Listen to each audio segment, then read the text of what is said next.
প্রিয় শিক্ষার্থী বন্ধুরা, বিশেষ করে যারা জওহর নবোদয় বিদ্যালয় পরীক্ষাতে বসছ এবছর এন্ট্রান্স এক্সামিনেশনে, তাদের জন্য এই ক্লাসে আমি কয়েকটি অঙ্ক নিয়ে এসেছি। এর আগেও এসেছি। তো আজকের যে অঙ্কগুলো রয়েছে সেগুলো এই চ্যাপ্টারের মধ্যে আছে। গড় চ্যাপ্টার, অনুপাতের চ্যাপ্টার, জ্যামিতিক কোণ, সময়, দূরত্ব, গতিবেগ এবং বর্গক্ষেত্র ও আয়তক্ষেত্রের সম্বন্ধিত অঙ্ক রয়েছে। তো অঙ্কগুলি অবশ্যই তোমরা খুব মনোযোগ সহকারে শুনবে এবং দেখবে কিভাবে করা হচ্ছে। এবং একটি কথা, যে অঙ্কগুলি করার সময় তোমরা অহেতুক মনের মধ্যে কোনো প্রকারের ভাবনা আনবে না যে খুব জটিল, যত জটিলই হোক না কেন, তোমরা মনে মনে কিন্তু প্রথমে ভেবে নেবে যে অঙ্কগুলি সোজা এবং আমি পারবো। এই আত্মবিশ্বাসটা তোমরা রাখবে, ঠিক আছে? তো চলা যাক আজকের প্রথম অঙ্কে।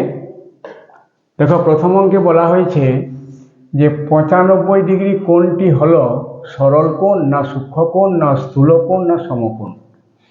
তো এই কোণগুলি কি কোণ, কোন কোণটাকে কি বলে এটাও আমি বলে দিচ্ছি। তো তার জন্য আমি তোমরাকে একটা জ্যামিতিক প্রোটেক্টর নিয়ে আসছি, যেটার সাহায্যে আমরা বুঝতে পারবো জিনিসটা, যে কোন কোণটাকে কি কোণ বলে। তোমরা নিশ্চয়ই দেখতে পাচ্ছ, এটি হচ্ছে একটা প্রোটেক্টরের ছবি, এবং এটির সাহায্যে আমরা ওই যে সরল কোণ, সূক্ষ্ম কোণ, স্থূল কোণ এবং সমকোণ কাকে বলে সেটিও বুঝে নিব। কারণ এই প্রশ্নটি তো নাও আসতে পারে, কিন্তু কোণ সম্বন্ধিত একটি অঙ্ক আসবেই আসবে, ঠিক আছে? তো দেখো, এটা হচ্ছে যেটা একটা যন্ত্র, যেটা সাহায্যে আমরা কোণ মাপি। তো এটি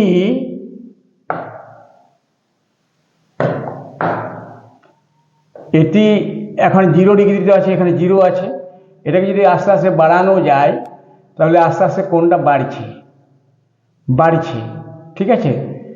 যত এদিকে নিয়ে যাবে তত বাড়ছে কোণটি, এবং কোণটি যতক্ষণ পর্যন্ত না 90 ডিগ্রিতে পৌঁছেছে ততক্ষণ পর্যন্ত এই সমস্ত কোণকে, সে 10 ডিগ্রি হোক, 20 ডিগ্রি হোক, 30 ডিগ্রি হোক, 90 ডিগ্রির কম যদি হয় তো এটাকে বলা হয় সূক্ষ্ম কোণ। কি বলা হয়? সূক্ষ্ম কোণ। বুঝতে পারলে? এরপরে আমরা ওটাকে নিয়ে যাব এদিকে, আস্তে আস্তে বাড়াচ্ছি। দেখো, তোমরা ছবিতে স্পষ্ট দেখো, যখন 90 ডিগ্রির কাছে চলে গেল তখন এই কোণটাকে বলা হয় সমকোণ। তাহলে সূক্ষ্ম কোণ হলো 90 ডিগ্রির চেয়ে কম, 90 ডিগ্রির চেয়ে কম। আর পুরোপুরি যদি 90 ডিগ্রি হয় তাকে বলা হয় সমকোণ। সমকোণ হচ্ছে পুরোপুরি 90 ডিগ্রি। পুরোপুরি আমি লিখে দিচ্ছি শব্দটা, আমাদের সুবিধা হবে। পুরোপুরি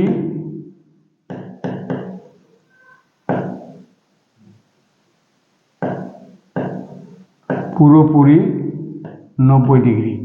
পুরোপুরি 90 ডিগ্রিটাকে বলা হয় সমকোণ।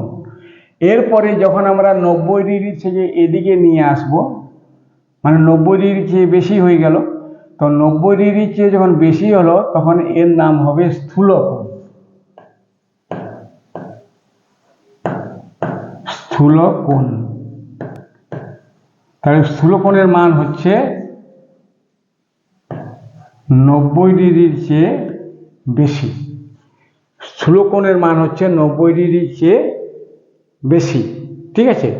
এবং এটাকে যদি আমরা এখানে নিয়ে আসি, 180 ডিগ্রিতে যদি নিয়ে আসি, তাহলে এর নাম হলো সরল কোণ।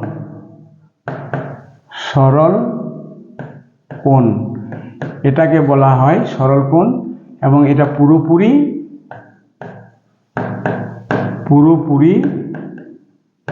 180 ডিগ্রিকে বলা হয় সরল কোণ, ঠিক আছে?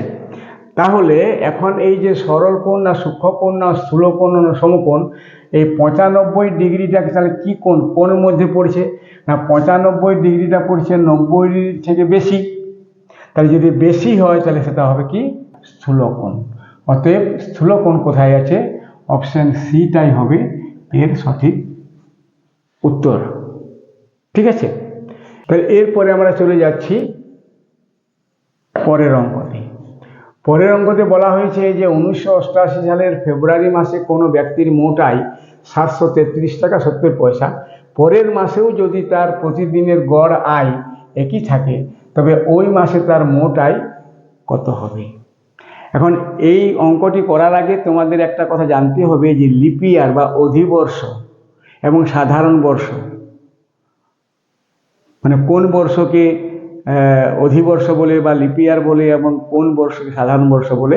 যেহেতু এখানে সালটা উল্লেখ আছে 1988 সাল, তো আমরা তো জানি যে কোনো সালকে যদি 4 দ্বারা ভাগ করা যায়, ঠিক আছে, তাহলে তাকে বলা হয় অধিবর্ষ বা লিপ ইয়ার। এখন আমরা দেখে নিব, আমরা এই জন্য দেখছি যে যেহেতু এটা ফেব্রুয়ারি মাসের উল্লেখ আছে, তাহলে ফেব্রুয়ারি মাস নিয়ে হিসাব নিকাশ করতে হবে।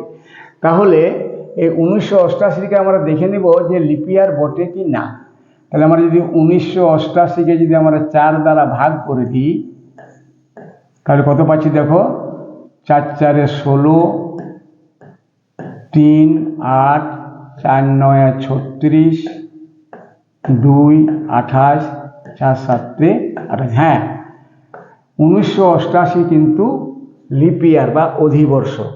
তাহলে নিশ্চয়ই ওই সালের ফেব্রুয়ারি মাসটা 29 দিন ধরতে হবে। তাহলে আমাদের দিন সংখ্যা হলো 29 দিন। এখন এই 29 দিনের তার মোট আয় 733 টাকা 70 পয়সা। তাহলে সেই মোট আয় থেকে আমরা গড় বের করে নেব প্রথমে। তাহলে কি হবে, 29 দ্বারা ভাগ করে নেব কোনটাকে, 733 টাকা 70 পয়সাকে। তাহলে আমরা এটা ভাগ করে নিয়েছি 733 টাকা 70 পয়সাকে আমরা দশমিক দিয়ে 7 শূন্য করে দিচ্ছি, একই জিনিস। তাহলে এখানে একটা বলছি, দশমিকের ভাগ গুণ তো তোমরা শিখেছো নিশ্চয়ই। দশমিকের ভাগের ভুল কম হবে যদি তোমরা একটা জিনিস ফলো করো, সেটা হচ্ছে কি, দেখবে ভাজ্য এবং ভাজকে দুটোতেই দশমিক আছে কি না। যদি না থাকে, যেটাতে নেই ব্যবহার করা দশমিক বিন্দু, তার সেই সংখ্যাটার পরেও কিন্তু একটা দশমিক দিয়ে দিবে। এবং শুধু তাই নয়, দশমিকের ডান দিকে যার আছে আগে থেকেই, যেটার আছে আগে থেকেই, সেটাতে দশমিক বিন্দুর ডান দিকে কয়টি অঙ্ক রয়েছে? 2টি অঙ্ক রয়েছে। তাহলে এখানেও 2টি অঙ্ক দিয়ে দিবে। তাহলে কি হলো, এরপর আমরা দশমিক বিন্দুকে রাখবই না, পূর্ণ সংখ্যায় পরিণত করে নেব। তাহলে আমরা যদি দশমিক বিন্দুকে না রাখি তাহলে কি হবে, 2900 দ্বারা ভাগ করব 7 3 3 7 0কে। এরপর আমরা ভাগ করে নিচ্ছি। তো প্রথমে কত খাবে? তাহলে প্রথমে খাবে 2, 2 খাওয়ালে হবে 2 0 0 2 0 0, 9 দুগুণে 18, রাট হাতে 1, 2 দুগুণে 4 1 5।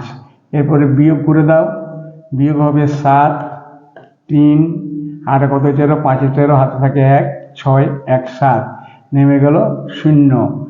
এরপরে কত খাবে? হ্যাঁ 5 খাবে, 5 খাইয়ে দাও, 5 0 0 5 0 0, 5 নাম 45, 5 হাতে 4, 5 দুগুণে 10 আর 4 14।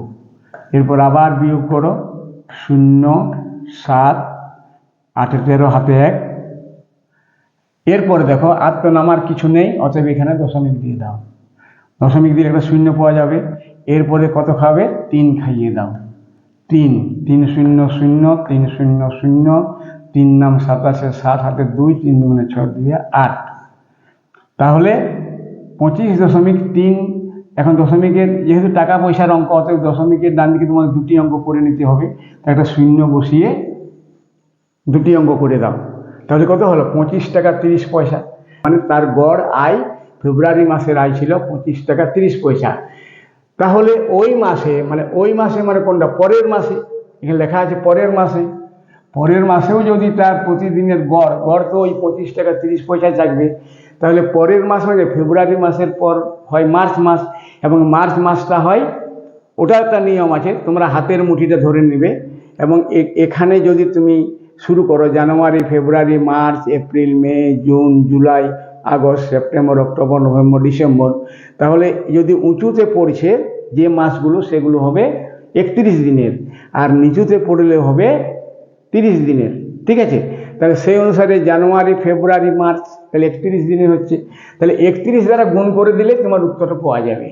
কারণ একদিনের গড় আয় তো 25 টাকা 30 পয়সা, মার্চ মাস হয় 31 দিনে, তাহলে 31 দিনে মোট আয় কত হবে না 25 টাকা 30 পয়সাকে 31 দ্বারা গুণ করলেই পাওয়া যাবে। তাহলে 25 টাকা 30 পয়সাকে আমরা 31 দ্বারা এখন গুণ করে দিব। তাহলে 1 0 0, 3 1 3, 5 1 5, 2 1 2, 3 0 0, 3 3 9, 3 5 15, 5 হাতে 1, 3 2 6 1 7, এরপরে 0 3, 9 আর 5 14, 4 হাতে 1, 6 2 8। হ্যাঁ, এরপরে দেখো এখানে দশমিকের ডান দিকে দুটো অঙ্ক আছে, তাহলে এখানে 1 2, এখানে দশমিকটা বসিয়ে দাও, তাহলে হয়ে গেল 784 টাকা 30 পয়সা। অতএব 784 টাকা 30 পয়সাটাই হবে তার ওই পরের মাস অর্থাৎ মার্চ মাসের মোট আয়।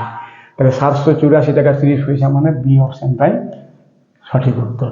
তো এরপর আমরা চলে যাচ্ছি পরের অঙ্কতে। হ্যাঁ দেখো, এটা কিন্তু অনুপাতের অঙ্ক। দেওয়া আছে যে 4000 টাকাকে এ, বি ও সি এর মধ্যে 5:7:8 এই অনুপাতে ভাগ করে দিলে কে কত টাকা পাবে। হ্যাঁ, এই প্রসঙ্গে একটা বলি যে অনুপাতের অঙ্ক যখন তোমরা পাবে, খুব সহজ সরল অঙ্ক বটে এগুলো, মানে একটু ভাবনা করবে যে কি করে করতে হয়। যদি মোট পরিমাণটা দেওয়া থাকে, মোট এখানে টাকার ব্যাপার আসছে, সেই মোট টাকাটাও দেওয়া আছে এবং তিনজনের মধ্যে কার কত অনুপাত সেটাও দেওয়া আছে।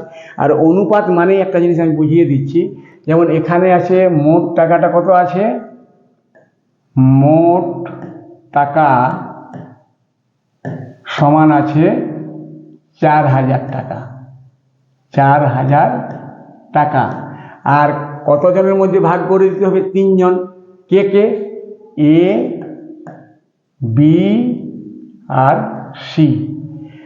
তারা যে অনুপাতে টাকা পাবে সেটা কত না, তাদের অনুপাতটা হচ্ছে 5:7:8। যদি মোট টাকা দেওয়া থাকে আর কতজনের মধ্যে ভাগ করে দিবে সেটা যদি দেওয়া থাকে, তাদের অনুপাতগুলো যদি দেওয়া থাকে, তাহলে খুব সহজ। এটা যোগ বিয়োগ, সাধারণ যোগ বিয়োগের থেকেও সহজ। কীরকম আমি বলে দিচ্ছি। এই যে অনুপাত দেওয়া আছে মানে কি, যার আগে নাম আছে আগের সংখ্যাটা তার, মানে এই 5টা হচ্ছে এর, বি এর হবে 7 আর সি এর হবে 8। ঠিক আছে, এখন কে কত টাকা পাবে, তাহলে এ পাবে কত টাকা, সেটা সূত্র আছে। এ পাবে কত টাকা না, এ পাবেন ওর নিজস্ব অনুপাত, তো এর নিজস্ব অনুপাত 5, সেটা 5টা উপরে লেখো আর নিচে লিখতে হয় অনুপাতের যোগফল। তার মানে 5 যোগ 7 যোগ 8 সমান হয়ে গেল 5/7 আর 5 12, 8 20, 5 20। এরপর সেই ভগ্নাংশটাকে দিয়ে ওই মোট টাকাটা গুণ করলেই ওই টাকার মধ্যে এ কত পাবে বেরিয়ে যাবে খুব সহজেই। তাহলে এটাকে সরাসরি তোমরা 4000 দ্বারা গুণ করে দাও। 0 0, 2 1 2, 2 2 4 মানে 200, তাহলে 5 2 10, মানে 1000 টাকা পাবে এ। ঠিক আছে, এরপর একই নিয়ম ওই বি পাবে একই নিয়ম, নিজস্ব অনুপাতের কত বলে 7, তাহলে 7 বাই অনুপাতের যোগফল আর আমার করছি না, করা এসে একবার 20, তাহলে 7 20 গুণিত 4000 সমান, এটা হলো 200, কাটাকাটি করলে 7 2 1400 টাকা। 1400 টাকা পাবে বি। আর সি পাবে একই নিয়ম, সি এর অনুপাতটা বলে কত 8, তাহলে 8/20 গুণ 4000 সমান এটা হবে 200 আর 2 গুণে 1600। তাহলে এইভাবে এ পাবে 1000 টাকা, বি পাবে 1400 টাকা, সি পাবে 1600 টাকা। এখন দেখা যাবে এই উত্তরটা কোন অপশনে দেওয়া আছে। 1000, 1400, 1600। 1000, 1400, হ্যাঁ অপশন এটাইতেই দেওয়া আছে। অতএব এই অঙ্কটির সঠিক উত্তর হবে অপশন এ। ঠিক আছে, এরপর আমরা চলে যাচ্ছি পরের অঙ্কতে। পরের অঙ্কতে বলা হচ্ছে কি যে 270 মিটার লম্বা একটি মালবাহী ট্রেন 40.5 কিলোমিটার প্রতি ঘন্টা বেগে যাচ্ছে। ওই ট্রেনটির একটি গাছকে অতিক্রম করতে কত সময় লাগবে? হ্যাঁ, মন দিয়ে শোনো যে কথাটা বলছি। ট্রেন, গাছ, প্ল্যাটফর্ম, সেতু, এই প্রসঙ্গের যে অঙ্কগুলো থাকে সেগুলি করার সময় একটি কথা মনে রাখবে, যদি কোনো ট্রেন কোনো খুঁটি বা পোল কিংবা গাছ কিংবা কোনো মানুষ, দাঁড়িয়ে থাকা মানুষকে যদি অতিক্রম করে, ঠিক আছে, তখন কিন্তু ট্রেনটি তার নিজের দৈর্ঘ্যকেই অতিক্রম করে। ট্রেনটি তার নিজের দৈর্ঘ্যকেই অতিক্রম করে। আর যদি কোনো লম্বা সেতু, লম্বা প্ল্যাটফর্ম বা লম্বা সুড়ঙ্গ, এই ধরনের কোনো যদি লম্বা জিনিসকে যখন অতিক্রম করবে কোনো ট্রেন, তখন অতিক্রান্ত দূরত্ব ধরা হবে ট্রেনের নিজস্ব দৈর্ঘ্য এবং ওই লম্বা প্ল্যাটফর্ম বা সুড়ঙ্গ বা সেতুর দৈর্ঘ্য। আশা করি বুঝতে পেরেছ। তো এখানে একটি গাছ ধরে নাও, আমি একটা ছবি দিয়ে তোমাকে দেখাবার চেষ্টা করছি। গাছের রং তো সবুজ হয়, তো মনে করো এটি হলো একটি গাছ।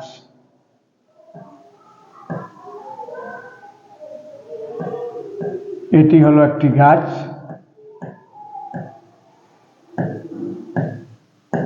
এটি হলো একটি গাছ, এবং গাছটা কোথায় রয়েছে? একটা রেল লাইনের ধারে রয়েছে, এবং সেই রেল লাইনটা হচ্ছে, ধরো এটা হচ্ছে রেল লাইনটা। এই লাইন দিয়ে একটি ট্রেন আসছে। আমি যেমন তেমন করে একটা ছবি এঁকে বোঝাবার চেষ্টা করছি, তোমরা বোঝার চেষ্টা করো। এরপর আমি একটা ট্রেনের ছবি আঁকছি।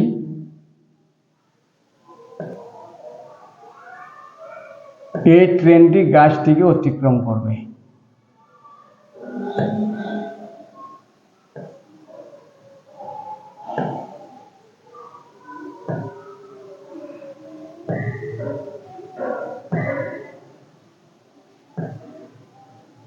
বাস, এটি হচ্ছে ট্রেনটি। সেই ট্রেনটি কি করবে? গাছটিকে অতিক্রম করবে। এখন দেখা যাক কি ঘটনা ঘটছে।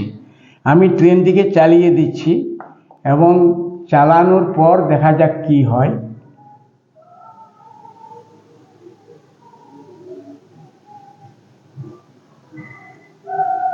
ট্রেনটিকে আমি সিলেক্ট করে নিলাম।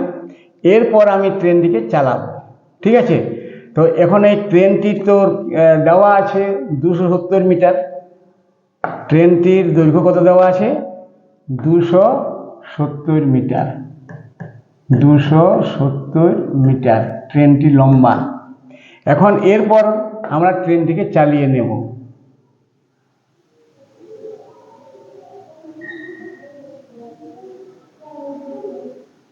দেখো, ট্রেনটিকে যখন চালাবো তখন কিন্তু দেখো চলছে, ট্রেনটা চলছে, গাছটিকে অতিক্রম করছে। মানে যখন এখানে ছিল তখন গাছটিকে অতিক্রম করা শুরু করলো।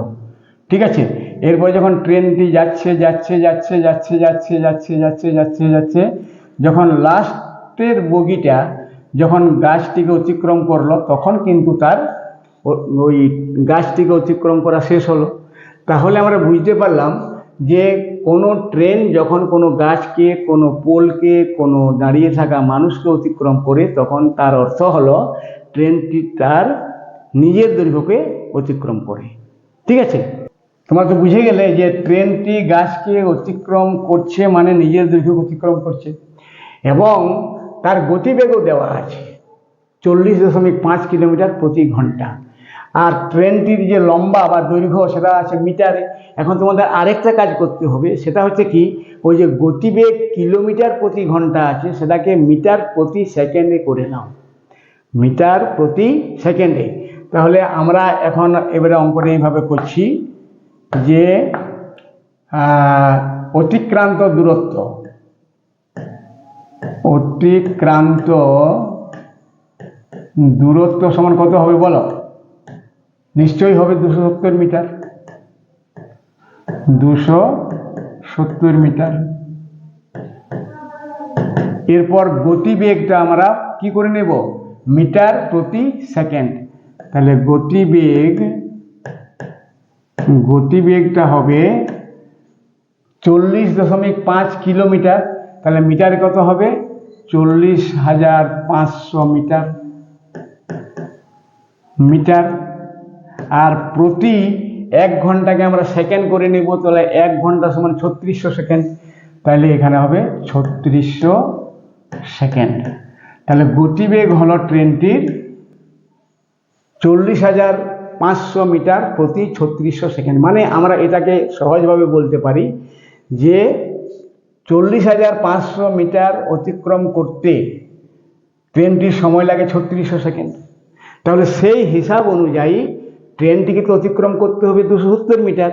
তাহলে 270 মিটার অতিক্রম করতে ট্রেনটির কত সময় লাগবে, সেটাই হচ্ছে প্রশ্ন। তাহলে আমরা ঐকিক নিয়মও করতে পারি এটাকে। অতএব আমরা লিখতে পারি, প্রথম লাইনটা কি হবে, 40,500 মিটার অতিক্রম করতে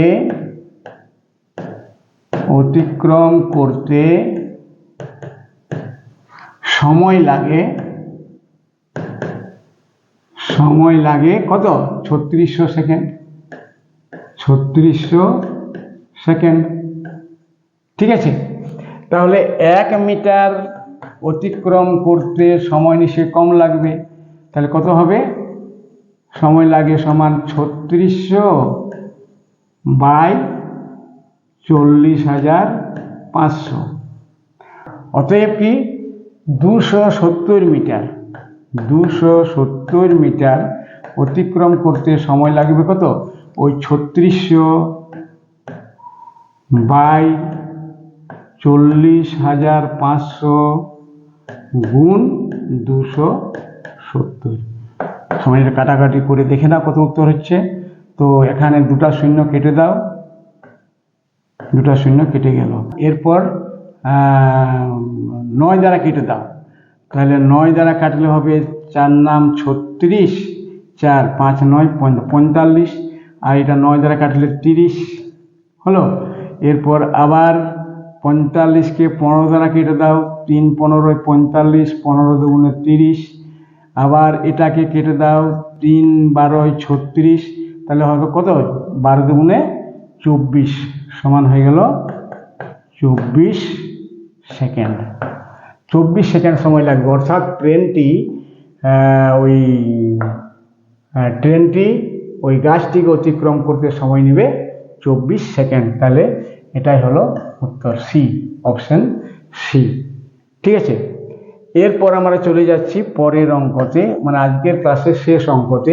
সেটা হচ্ছে কি, দেখো কি বলা আছে যে 20 মিটার গুণ 12 মিটার, মানে দৈর্ঘ্যটা হবে 20 মিটার এবং প্রস্থটা হবে 12 মিটার। এইরকম মাপের একটি মেঝে আছে, একটা ঘরের মেঝে আছে। তাহলে দৈর্ঘ্য এবং প্রস্থ যদি আলাদা আলাদা হয় তাহলে সেটি নিশ্চয়ই আয়তক্ষেত্র, ঠিক আছে। এবং সেই মেঝেটিকে 4 মিটার দৈর্ঘ্য বিশিষ্ট বর্গাকার, মেঝেটা আছে আয়তাকার, এবং যে টালিগুলো দিয়ে ভরাট করার কথা বলা হয়েছে সেটা হচ্ছে বর্গাকার। তাহলে আমরা এই অঙ্কটি কী করে করবো না, প্রথমে 20 মিটার এবং 12 মিটার মাপের যে আয়তক্ষেত্রাকার মেঝে আছে তার ক্ষেত্রফলটা বের করে নিব, ঠিক আছে। এবং 4 মিটার দৈর্ঘ্য বিশিষ্ট যে বর্গাকার টালি আছে সে এক একটি টালির ক্ষেত্রফলটাও বের করে নিব। এবং তারপরে কি করব না, আয়তক্ষেত্রাকার যে মেঝে আছে তার ক্ষেত্রফলকে একটা টালির ক্ষেত্রফল দিয়ে ভাগ করে দিব। আমি ছবি দিয়েই বোঝানোর চেষ্টা করছি। দেখো, এটি হচ্ছে সেই আয়তাকার মেঝেটা, যার দৈর্ঘ্য দেওয়া আছে কত দৈর্ঘ্য দেওয়া আছে তোমার 20 মিটার, 20 মিটার, আর প্রস্থ দেওয়া আছে 12 মিটার। দৈর্ঘ্য দেওয়া আছে 20 মিটার, প্রস্থ দেওয়া আছে 12 মিটার। আর বর্গাকার যে টালির ছবি রয়েছে সেটিরও আমরা ছবি নিয়ে নিচ্ছি। ধরে নাও এটা হচ্ছে একটা বর্গাকার টালি, বর্গাকার কিন্তু দৈর্ঘ্য প্রস্থ কিন্তু যেমন সমান হয়, তাহলে এটি হচ্ছে বর্গাকার টালি। এবং এই বর্গাকার টালিটার যেটা মানে দৈর্ঘ্য দেওয়া আছে, বাহুর দৈর্ঘ্য, সেটা হচ্ছে 4 মিটার। তো বর্গাকার মানে দৈর্ঘ্য 4 মিটার হলে প্রস্থ 4 মিটার। ঠিক আছে, তাহলে এরপর আমরা কি করব, ওই আয়তাকার মেঝের ক্ষেত্রফলটা বের করে নেব। তো এর ক্ষেত্রফলের সূত্র তো আমরা জানি, দৈর্ঘ্য গুণিত প্রস্থ। তাহলে 20 গুণ 12 সমান কত হবে, 12 দুগুণে 24 করে একটা শূন্য বাড়িয়ে দাও, তাহলে 240 বর্গ মিটার। এটা হলো মেঝেটার ক্ষেত্রফল। এবং এক একটা টালির ক্ষেত্রফল হচ্ছে 4 গুণ 4 সমান 16 বর্গ মিটার। এরপর আমরা কি করব, টালির সংখ্যাটা কি করে পাবো, এই ক্ষেত্রফলকে ওই বর্গাকার টালির ক্ষেত্রফল দ্বারা ভাগ করলে পেয়ে যাব। আমি আরও একটু স্পষ্ট করে তোমাদের দেখিয়ে দিচ্ছি। ধরো এই যে একটা টালিটা আছে, এই টালিটাকে আমি উঠিয়ে এখানে বসিয়ে দিচ্ছি, কপি করে নিচ্ছি এবং এখানে বসিয়ে দিলাম। ঠিক আছে, আবার কপি করলাম, আবার বসিয়ে দিলাম, আবার কপি করলাম, আবার বসিয়ে দিলাম, আবার কপি করলাম, আবার বসিয়ে দিলাম। এইভাবে তোমরা নিশ্চয়ই বুঝতে পারছো যে এই যে মেঝের যে ক্ষেত্রফলটা আছে সেই ক্ষেত্রফলটাকে কাভার করবে কটি টালি দিয়ে, না এটাকে ওই 16 দ্বারা ভাগ করলে যেটা হয় সেটা দিয়ে। তাহলে আমরা ভাগ করব এখন 240কে ভাগ করব কত দিয়ে, 16 দিয়ে। তাহলে 240কে যদি আমরা 16 দিয়ে ভাগ করি তাহলে আমরা পেয়ে যাব টালির সংখ্যা।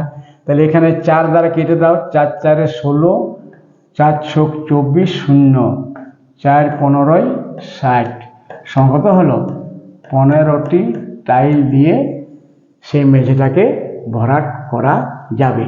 তাই সঠিক উত্তর হলো বি অপশান। ঠিক আছে, তো এই হলো আজকের অঙ্কগুলি। আশা করি তোমরা বেশ ভালোভাবেই বুঝতে পেরেছো।